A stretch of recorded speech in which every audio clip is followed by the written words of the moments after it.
Hi hello all good evening.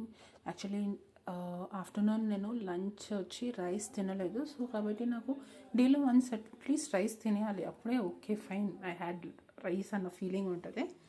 So ఇప్పుడు వేడి వేడి చికెన్, ఇది గీ చికెన్. మనం ఆయిల్ వేసే బదులు ఓన్లీ విత్ గీ చాలా బాగుంటుంది, మీరు ట్రై చేసి చూడండి. అండ్ దీంట్లో గరం మసాలా ఏం లేదు, గీ, అనియన్, సోంపు, కరివేపాకు, ఒక్కటి పచ్చిమిర్చి, ఉల్లిగడ్డలు 2 ఫ్రై చేసుకున్న తర్వాత ఒక టమాటో, జింజర్ గార్లిక్ పేస్ట్ వేసి కొంచెం గీ పైకి వచ్చిన తర్వాత చికెన్ వేసి కొంచెం వాటర్ పోసి పెడితే ఆల్రెడీ చికెన్ వాటర్ వదులుతుంది కాబట్టి నేను కొంచెం వాటర్ ఎక్స్ట్రా పోసుకున్నాను. సో గ్రేవీ లాగా ఉండాలి, must try.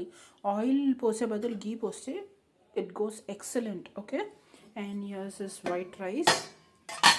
And white rice కూడా చూసారా అంటే మంచిగా నేను 1 టీ స్పూన్ గీ పోసేసే బాయిల్